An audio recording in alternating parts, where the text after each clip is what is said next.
شروع اللہ کا نام لے کر جو بڑا مہربان نہایت رحم والا ہے۔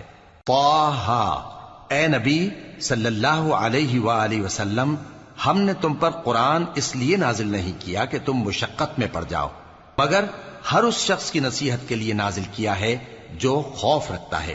یہ اس ذات کا اتارا ہوا ہے جس نے زمین اور اونچے اونچے آسمان بنائے، یعنی رحمان، جو عرش پر جلوہ افروز ہوا۔ جو کچھ آسمانوں میں ہے اور جو کچھ زمین میں ہے اور جو کچھ ان دونوں کے بیچ میں ہے اور جو کچھ مٹی کے نیچے ہے، سب اسی کا ہے۔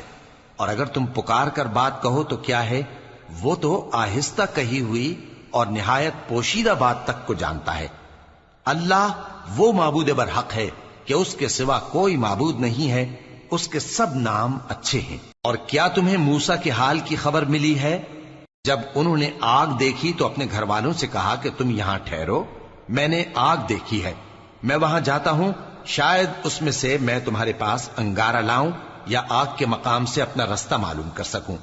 پھر جب وہ وہاں پہنچے تو آواز آئی کہ اے موسیٰ، میں تو تمہارا پروردگار ہوں، تو اپنے جوتے اتار دو، تم یہاں پاک میدان یعنی طویٰ میں ہو، اور میں نے تم کو منتخب کر لیا ہے، تو جو حکم دیا جائے اسے سنو۔ بے شک میں ہی اللہ ہوں، میرے سوا کوئی معبود نہیں، تو میری عبادت کیا کرو اور میری یاد کے لیے نماز پڑھا کرو۔ قیامت یقیناً آنے والی ہے، میں چاہتا ہوں کہ اس کے وقت کو پوشیدہ رکھوں تاکہ ہر شخص جو کوشش کرے اس کا بدلہ پائے۔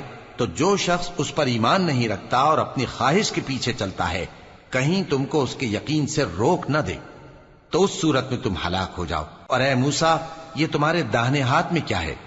انہوں نے کہا، یہ میری لاٹھی ہے، اس پر میں ٹیک لگاتا ہوں اور اس سے اپنی بکریوں کے لیے پتے جھاڑتا ہوں، اور اس میں میرے اور بھی کئی فائدے ہیں۔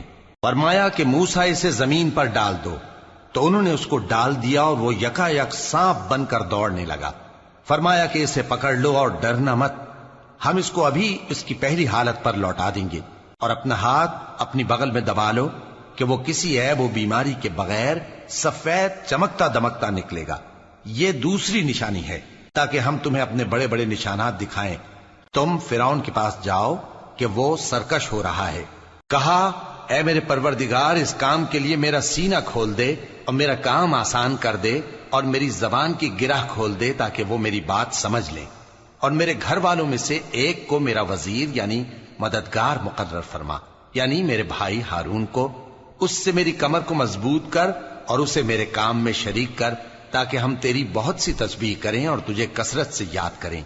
تو ہم کو ہر حال میں دیکھ رہا ہے۔ فرمایا، موسیٰ